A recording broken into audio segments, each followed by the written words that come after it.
En este video vamos a resolver este ejercicio que se ve en pantalla, el cual es un ejercicio que vimos con el maestro Alejandro Albor, a quien agradezco sus conocimientos, los cuales me permiten compartirles este curso. Voy a copiar mi formato como ya lo hemos estado trabajando en videos anteriores y lo voy a pegar en mi hoja. Aquí lo primero que yo detecto es que tengo tres barras, las cuales se denominan 1, 2 y 3. De esa manera voy a necesitar tres formatos de mis barras para efectuar la matriz de rigideces tres veces. Aquí agrego y ya tengo mis tres formatos. Muy bien. Voy a notar visualmente que el área es uniforme para las tres barras y es de 4 centímetros cuadrados y que la elasticidad es de 2 por 10 a la 6. Entonces introduzco estos valores. Y el área dijimos que es de 4 centímetros cuadrados. Y como son iguales para todos, los voy a copiar en mis siguientes formatos. Ahora, aquí voy a poner que estoy trabajando en la barra 1. La longitud de esa barra, al ser una barra inclinada, pero ver que conforma de esta parte un triángulo rectángulo, podemos aplicar teorema de Pitágoras. Entonces, el teorema de Pitágoras es la suma de los catetos al cuadrado. En este caso, la base, que es la mitad de 300 centímetros, o sea, 150 al cuadrado, más la altura, que vienen siendo 400 centímetros al cuadrado, nos da la longitud de la barra 1. Ahora vamos a obtener su ángulo de inclinación, pero para poder obtenerlo vamos a definir de qué nodo a qué nodo está abarcada esa barra. Yo lo voy a tomar del nodo A al nodo C. Tomándolo del nodo A al nodo C, yo observo que el ángulo de inclinación que me importa es este que está aquí, y el cual es igual a, ponemos el comando grados, como ya hemos trabajado en otros videos, arco tangente, y en este caso es cateto opuesto, que es la altura, entre la base, nos da el ángulo de inclinación, y se hacen los cálculos. Ahora vamos a poner los desplazamientos. Aquí tenemos que estos dos vienen siendo para el nodo A. En el nodo A tenemos un apoyo fijo, por lo tanto se va a restringir estos dos desplazamientos. En el nodo C, si se fijan, no hay ningún apoyo, por lo tanto aquí sí vamos a calcular los desplazamientos más adelante. Las fuerzas se van a calcular cuando ya estén todos los desplazamientos. Y los asentamientos, bueno, en esta figura no hay ningún asentamiento, entonces todos van a ser 0. Y como todos van a ser 0 porque no hay, me voy a adelantar a ponerlos en los siguientes formatos. Voy a continuar con la segunda barra, la cual, si se fijan, tiene una longitud de 300. Yo la voy a tomar que va del nodo A al nodo B, y tomándolo del nodo A al nodo B, tiene una inclinación de 0 grados. Vale.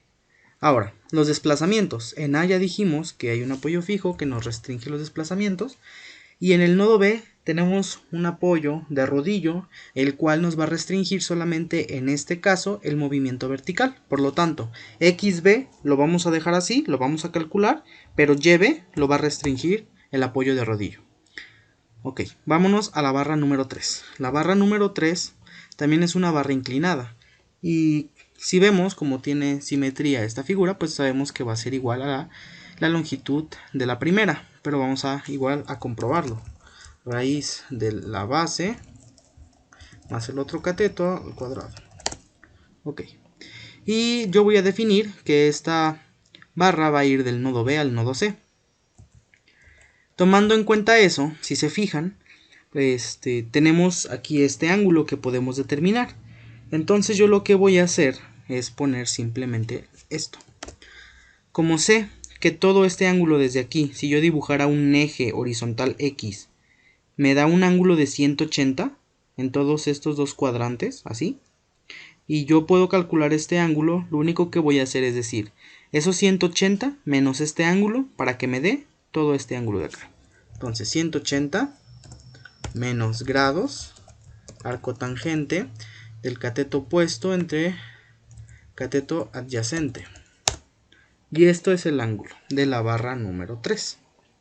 Aquí los desplazamientos, si se fijan en B, sé que en X en B no hay ninguna restricción, pero en YB sí hay una restricción. En C no hay ninguna restricción. Entonces ya completé mis matrices de rigideces en las barras. ¿Qué queda? Pues queda empezar a efectuar el ensamble. Para esto, simplemente vamos a identificar los grados de libertad de nuestra figura. los cuales nosotros podemos ver que en A no hay ningún grado de libertad, en B sí tenemos un grado de libertad. ¿Cuál es nuestro grado de libertad? Pues el de X, porque en X se puede desplazar, entonces vamos a poner XB. Ahora, en C, como no tenemos ningún apoyo, pues tenemos dos grados de libertad, el cual va a ser XC y YC. Muy bien. Aquí voy a traer un igual y voy a poner los identificadores de sus desplazamientos. Para X recuerden que usamos U y para Y utilizamos V. Entonces en este caso para XC sería UC y para YC sería VC. Muy bien. Y lo único que tenemos que hacer es identificar en qué barras podemos encontrar esta información. Como yo les dije en el video anterior, podemos hacer una tablita en donde pongamos los nodos y en donde pongamos las barras. En este caso, al ser una figura muy pequeña, pues no lo voy a hacer, ¿ok? Pero sí se los recomiendo para figuras grandes. Muy bien, entonces, aquí nos debemos de preguntar, ¿de qué barras se conectan al nodo B? Las barras que se conectan al nodo B solo son dos, y es la barra 2 y la barra 3. Entonces aquí sé que me tengo que ir a esas barras y buscar la información XB, UB. Ok. La barra 2, XB, UB. Y le sumo la de la otra barra, que es la barra 3, XB, UB. Muy bien. Ahora, aquí vamos a preguntarnos qué barras conectan al nodo C con el nodo B. Y la barra que conecta esos dos nodos es la barra número 3. Entonces selecciono estos dos, le pongo igual y me voy a la barra 3 a buscar esa información. Y aquí está XC con UB. Y ya casi para terminar, nos volvemos a preguntar qué barra conecta el nodo B con el nodo C. Ya sabemos que es la 3. Y buscamos esta información. XB con UC, VC. XB y aquí está UC y VC. Y finalmente nos preguntamos qué barras pasan por el nodo C, la cual es la 1 y la 3. Entonces nos vamos a la 1 y la 3 y buscamos esta información. En la 1 aquí tenemos XYC con UC-VC y le sumamos el de la barra 3. Aquí está XYC, UC-VC. Con esto ya tenemos nuestra matriz de ensamble terminada. Nos vamos a pasar a realizar la inversa. Aquí está, inversa. Para esto voy a copiar todo esto, lo voy a pegar aquí, voy a eliminar el contenido y voy a poner aquí, déjenme, tengo un libro abierto que me está dando error, déjenme lo cierro de una vez, es este, listo. Muy bien, ahora sí, como les decía, quito esta parte, pongo el comando de matriz inversa y aquí simplemente selecciono lo del ensamble. Y ya tenemos resuelta nuestra matriz inversa. Ahora vamos a agregar una matriz que se va a llamar fuerzas externas. Ok. Estas fuerzas externas las vamos a identificar visualmente. Y podemos ver que solo en el nodo C tenemos una fuerza externa que es una fuerza inclinada. ¿Qué significa que está inclinada? Una fuerza inclinada significa que la podemos descomponer en un componente rectangular en X y en un componente rectangular en Y. En este caso, la fuerza inclinada apunta hacia la derecha y hacia abajo. Eso quiere decir que como apunta hacia la derecha, su componente rectangular será hacia la derecha y como apunta hacia abajo, su componente vertical será hacia abajo. Muy bien. Entonces aquí vamos a rellenar esa información. Primeramente en XB, pues en B no tenemos ninguna fuerza externa. Entonces voy a ponerle 0. En XC sí tenemos una fuerza, la cual tenemos que calcular. ¿Y cómo la vamos a calcular? Bueno, recuerden ustedes que para poder calcularla, pues haremos uso de la identidad trigonométrica coseno y seno. En este caso, para la del X, si yo dibujara un eje de referencia X, le voy a aumentar su grosor. Me quedó un poco inclinado, ahí está.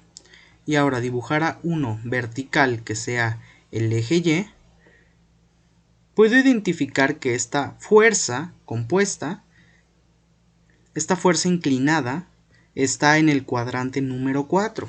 Ok, pero ¿eso qué significa? Bueno, ahorita lo vamos a ver. Aquí gracias a este dibujito que tracé, pues podemos ver que el componente horizontal lo podemos calcular con el coseno, pero aquí tengan una precaución de dos cosas.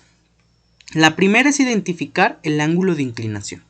Ok, si se fijan aquí nos dice que está inclinada a 45 grados de esta manera y sabemos, por leyes de los ángulos, que este ángulo que tenemos aquí va a ser exactamente igual, o sea, esto va a valer 45. Igual, como es 45 y sabemos que cada cuadrante se compone de 90 grados, pues sabemos que va a ser 45 de un lado y 45 del otro. No hay pérdida en eso. Muy bien. Entonces, aquí lo podemos hacer de dos maneras, o incluso de más, pero de las dos maneras que yo les voy a explicar, ahí van. La primera es, si tienen duda con los signos, tomen el ángulo como tradicionalmente lo tomamos, es decir, desde donde empieza nuestro eje de referencia X acá en la parte positiva, y léanlo en sentido antihorario, así. Entonces sabemos que hasta aquí, hasta esta línea, son 270 grados, más 45, pues serían 315 grados. Ok. Ahora entonces, aquí si se fijan vamos a calcular la fuerza horizontal y decimos, la magnitud es de 6.000 kilogramos, 6 toneladas, ok, multiplicado, y vamos a utilizar en este caso la identidad de coseno. El coseno, ok, ponemos el comando de radianes porque vamos a meter un valor en grados, y ponemos el valor en grados, que en este caso es de 315 grados. Sale. Para el caso de la fuerza componente vertical, va a ser exactamente lo mismo. La magnitud por el seno, abrimos paréntesis, radianes y el ángulo. Esa es la primera forma. Si se fijan, en este caso nos dio con un signo negativo, que es lo que yo les había advertido al principio. Eso quiere decir que la vertical va hacia abajo y que la horizontal va hacia la derecha. Por eso esta nos dio positiva. Esa es una forma.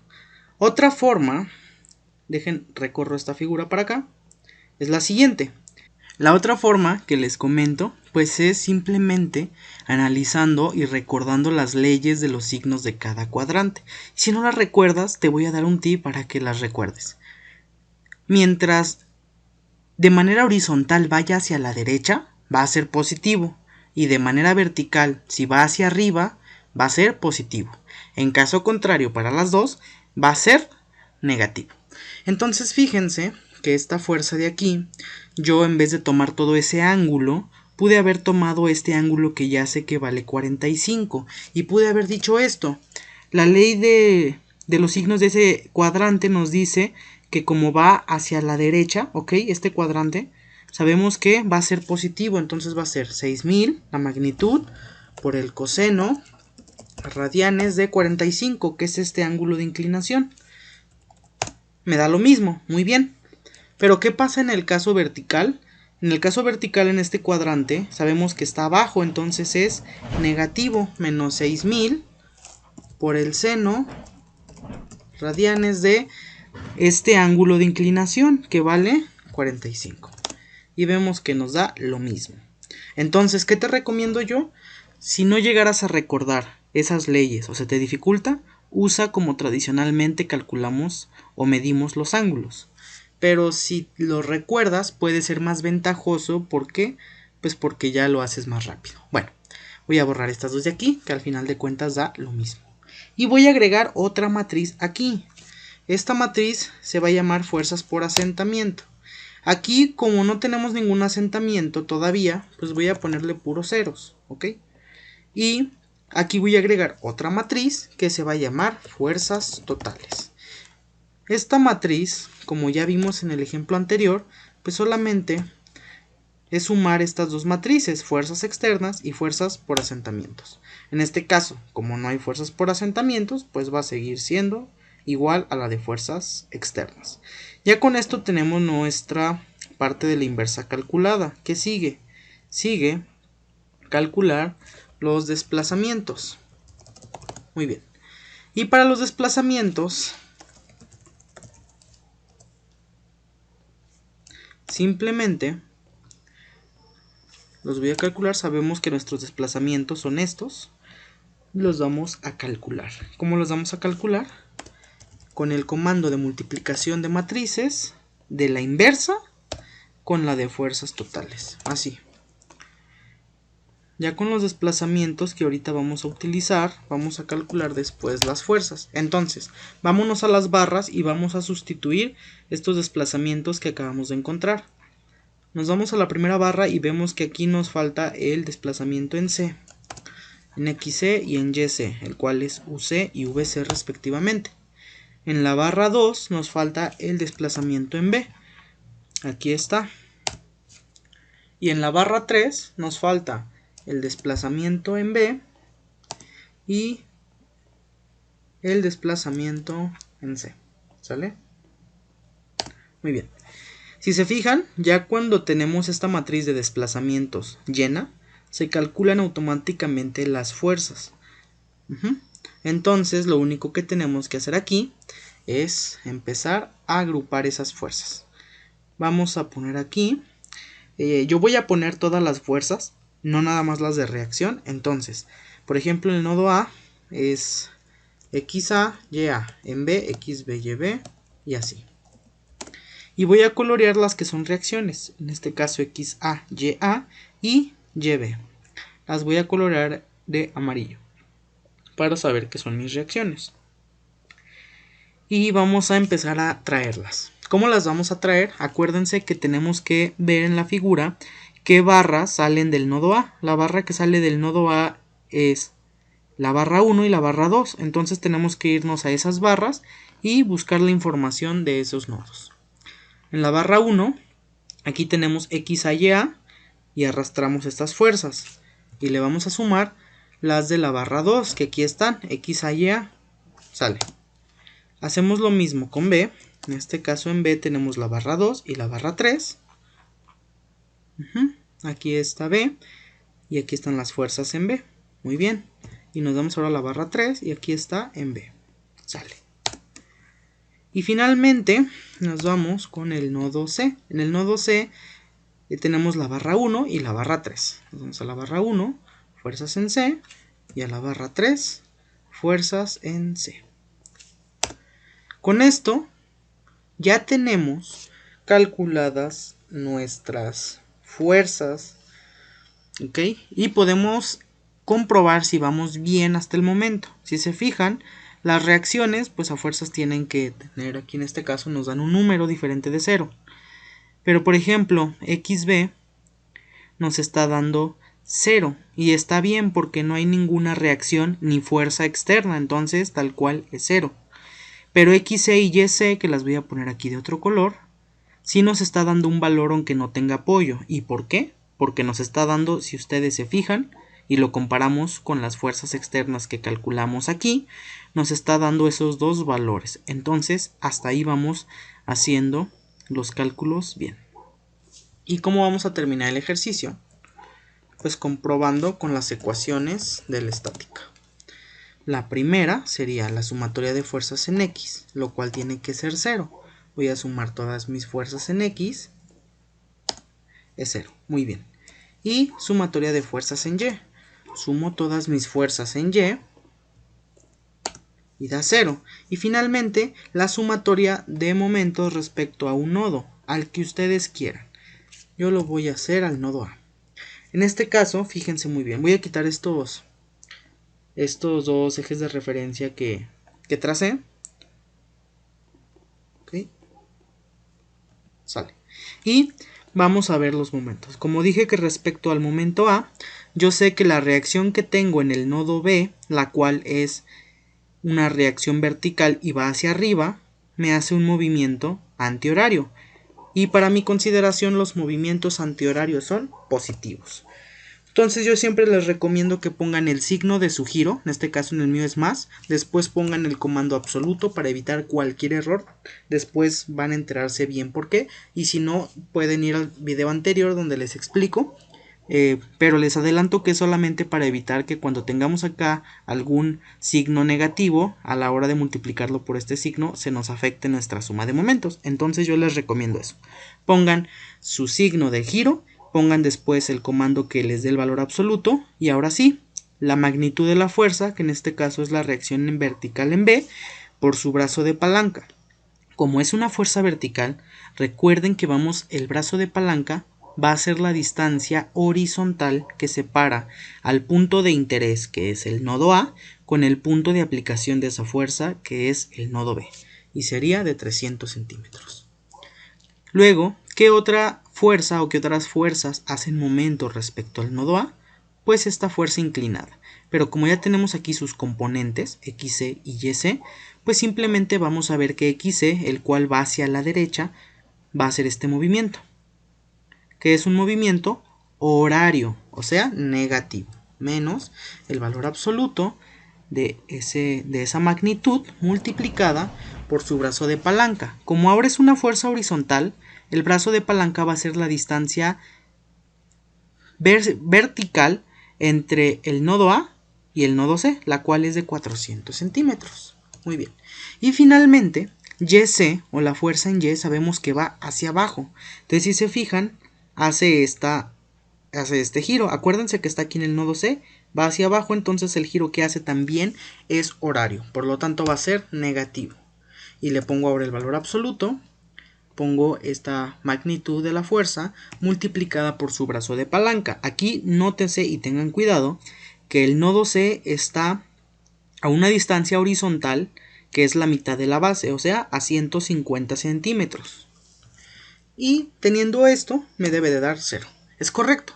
Hasta aquí terminamos este ejercicio. Vamos a empezar a aumentar un poquito la dificultad o complejidad de las siguientes armaduras para poder avanzar, y vamos a empezar ya a ver los asentamientos. Por favor, cualquier duda te pido la comentes en nuestro grupo de WhatsApp, en el grupo de Teams, o me mandes un mensajito. Muchísimas gracias por ver, y por favor comparte este video con alguien que tú creas que le puede interesar. Y pues nada, nos vemos en la siguiente clase.